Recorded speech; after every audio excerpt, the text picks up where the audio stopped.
हरियाणा सरकार ने सहकारी और राष्ट्रीय बैंकों से फसली कर्ज के लिए लगने वाली स्टैंप ड्यूटी को 2000 रुपए से घटाकर 100 रुपए कर दिया है और इसके अलावा ब्याज मुक्त फसली कर्ज की सीमा बढ़ाने वाली बजट घोषणा को भी लागू करने का फैसला किया है।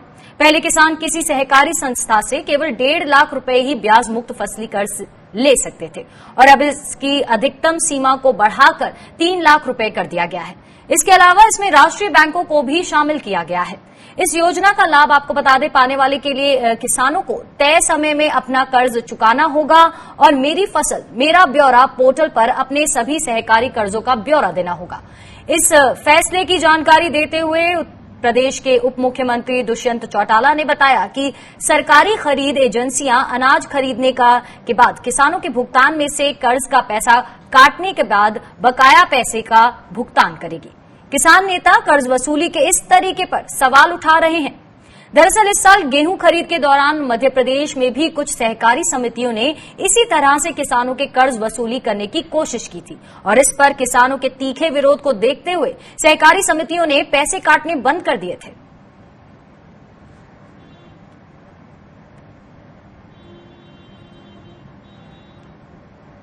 तो हरियाणा सरकार ने सहकारी और राष्ट्रीय बैंकों से फसली कर्ज के लिए लगने वाली जो स्टैंप ड्यूटी होती है उसको 2000 रुपए से घटाकर अब 100 रुपए कर दिया है। उसके अलावा आपको बता दें कि ब्याज मुक्त फसली कर्ज की सीमा बढ़ाने वाली बजट घोषणा को भी यहां लागू करने की बात कही गई है।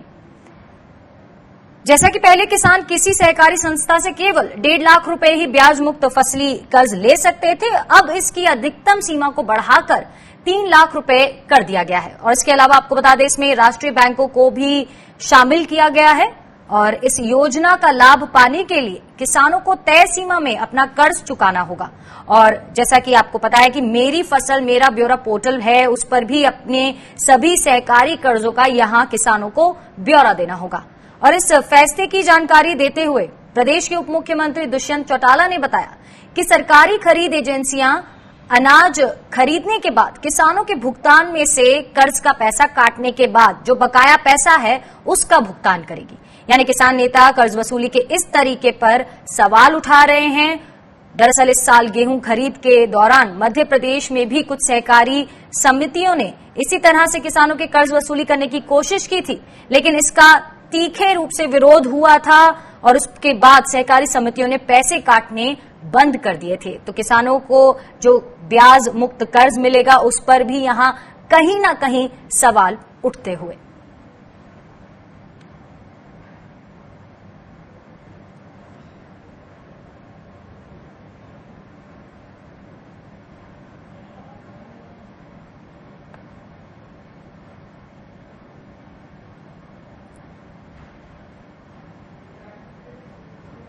तो यहां ब्याज मुक्त कर्ज पर किसानों ने सवाल उठाए हैं। आपको बता दें इस साल गेहूं खरीद के दौरान मध्य प्रदेश में भी कुछ सहकारी समितियों ने गेहूं खरीद की जब बात हुई थी तब भी किसानों से कर्ज वसूली करने की कोशिश करी थी, जिस पर किसानों की तीखी प्रतिक्रिया आई थी और सहकारी समितियों ने पैसे काटने बंद कर दिए थे। लेकिन अब फिर से हरियाणा सरकार ने सहकारी और राष्ट्रीय बैंकों से फसली कर्ज के लिए लगने वाली स्टैंप ड्यूटी को 2000 रुपए से घटाकर 100 रुपए कर दिया है और इसके अलावा ब्याज मुक्ति फसली कर्ज की सीमा बढ़ाने वाली बजट घोषणा को भी यहां लागू कर दिया गया है। हरियाणा में पहले किसान किसी सहकारी संस्था से केवल 1.5 लाख रुपए ही ब्याज मुक्त फसली कर्ज ले सकते थे, लेकिन अब इस योजना के अंतर्गत अधिकतम सीमा को बढ़ाकर 3 लाख रुपए कर दिया गया है और इसके अलावा इसमें राष्ट्रीय बैंकों को भी शामिल कर दिया गया है।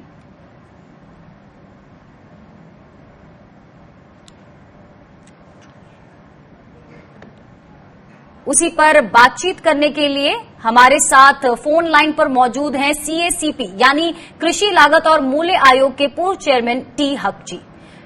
हक साहब, बहुत बहुत स्वागत है आपका किसान बुलेटिन में। सर, ये जो ब्याज मुक्त फसली कर्ज है इससे किसानों को कितनी राहत मिलेगी, सबसे पहले तो यही जानना चाहेंगे। देखिए, किसानों का हालात तो इन जनरल बहुत ही खराब है, आप जानते हैं चारों तरफ ही। उनका एवरेज इनकम जो है पूरे एक महीने में 8000-9000 के आसपास आता है, all India average income monthly. और अगर आप देखें खास करके बिहार, उड़ीसा, बंगाल, यूपी तो और भी कम है, 4 से 6 हजार रुपया पर मंथ के हिसाब से इनकम है। तो ऐसी हालत में उनको बैंक लोन अगर मिलता है तो बहुत खुशी खुशी वो लोन लेके अपना इनपुट्स वगैरह यूज करते हैं या अपना और कंजम्पशन एक्सपेंडिचर भी मीट करते हैं। क्वेश्चन ये है कि अभी भी जो हमारा सिस्टम है, खास करके ज्यादातर गरीब राज्यों में, सेंट्रल रीजन जैसे मध्य प्रदेश है, उत्तर प्रदेश है, छत्तीसगढ़ है, ईस्टर्न रीजन है, बंगाल, बिहार, उड़ीसा, असम, सब में अभी भी लोन का जो अवेलेबिलिटी बहुत ही पुअर है, इंस्टीट्यूशनल लोन का। तो वो नॉर्मली मनी लेंडर्स के ऊपर ही ज्यादा डिपेंड करते हैं। कोऑपरेटिव का ऑल इंडिया लेवल पे अगर डेटा देखें तो आपको मिलता है कि 15% के आसपास कोऑपरेटिव का शेयर होता है और 42 से 44 का रेंज में आपका बैंक क्रेडिट का शेयर होता है। बाकी जो है 40% के ऊपर आपका मनी लेंडर्स का ही शेयर है या प्राइवेट सोर्सेज जो है।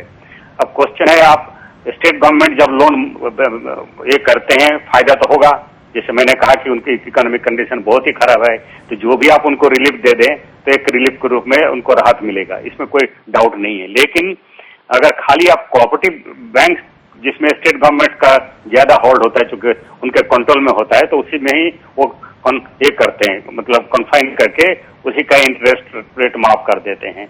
और कॉमर्शियल बैंक्स के साथ कई बार उनका उस तरह का तालमेल नहीं हो पाता और उनको कंट्रोल भी नहीं कर पाते। तो इसीलिए कई बार देखा गया कि सिर्फ कोऑपरेटिव बैंक तक ही लिमिटेड होता है और जिसका शेयर टोटल लोन में बहुत ही कम है, जैसे मैंने कहा 15% के आसपास ऑल इंडिया लेवल पे आज के दिन में। तो कहीं ना कहीं आप कह रहे हैं सर कि ये राहत की बात है, लेकिन यहाँ पे आपसे जानना चाहूंगी क्या दूसरे राज्यों को भी ऐसे कदम उठाने चाहिए?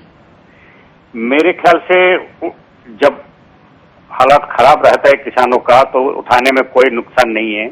मैं तो इसके फेवर में हूं कि इंटरेस्ट फ्री लोन देने से क्या होता है कि जब सोइंग सीजन होती है तो किसानों को इनपुट्स की जब जरूरत पड़ती है तो उस सस्ते रेट पे जब उनको लोन मिलता है तो ज्यादा अमाउंट खर्च करते हैं इनपुट्स में और टेक्नोलॉजी पे, जिसके चलते प्रोडक्टिविटी भी बढ़ती है। तो ये बात तो सही है, इसमें कोई दो राय नहीं है। देखा गया मध्य प्रदेश में जो एग्रीकल्चर रेवोल्यूशन आया पिछले 10 सालों में, तो उसका एक मुख्य कारण ये भी था, मैं कहूंगा कि ब्याज मुक्त जो शॉर्ट टर्म लोन दिया था शिवराज सिंह जी ने, तो उसका काफी अच्छा पॉजिटिव इम्पैक्ट पड़ा था। तो मेरे ख्याल से इसका इम्पैक्ट नॉर्मली पॉजिटिव होता है।